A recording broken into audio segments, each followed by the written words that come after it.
नमस्कार सांगମାନେ Sunday mini blog को आपण मानकु बहुत बहुत वेलकम। संडे मान तो समस्तंकर बुलाबुली କିଛି ନା କିଛି ୟୁନିକ୍ ପ୍ଲାନ୍ ତ ନିହାତି ଥିବ, କିନ୍ତୁ ଆମ ଗୃହିଣୀ ମାନଙ୍କ ଲାଇଫ୍ ସେମ୍, ପୁରାପୁରି ସେମ୍।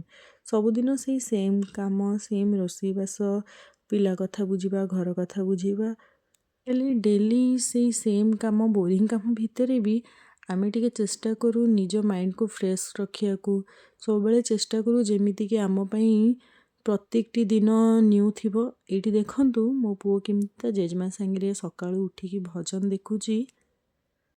ଟିଭିରେ ନମିତା ଅଗ୍ରୱାଲ ଭଜନ ଲାଗିଲା ମାନେ ସେ ତା ଜେଜେମା ପାଖରେ ଆସିକି ବସି ପଡ଼ିବ ଆଉ ପୁରା ଧ୍ୟାନ ସେ ଦେଖିବ।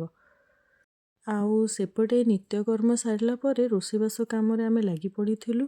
ଯେହେତୁ ରବିବାର ଆମର କିଛି ବି ଆଇଁଷ ହେଇନଥିଲା। ମୋ ସାନ ଯାଆର ଯେହେତୁ ଅଲଣା ଓଷା ଥିଲା, ଏଇଠି ମୁଁ ପାଳଙ୍ଗ ଶାଗ ଧୁଆଧୁଇ କରିଦେଲି। ମୋର ତ ବହୁତ ଫେଭରେଟ୍, ଆପଣମାନଙ୍କର ବି ଫେଭରେଟ୍ କି? ମୋ ପାଇଁ ତ ସଣ୍ଡେ କ'ଣ ମଣ୍ଡେ କ'ଣ ଡେଲି ସେଇ ସେମ୍ କାମ ହିଁ ଥାଏ, କିନ୍ତୁ ସେ ସେମ୍ କାମ ଭିତରେ ବି ଏଇ ଦୁଇ ଜଣଙ୍କର ଦୁଷ୍ଟାମି ଦେଖିକି ମନ ପୁରା ପୁରିଯାଏ। ଦେଖୁନାହାନ୍ତି ସେ କେମିତି ମୋ ପୁଅକୁ, ମାନେ ମୋ ଦିଅର ଗିଟାର ବନେଇକି ତାକୁ ବଜେଇ ଚାଲିଛି। ବହୁତ ଦୁଷ୍ଟ ଦୁଇ ଜଣ ଯାକ। ରହିଲି, ଜୟ ଜଗନ୍ନାଥ।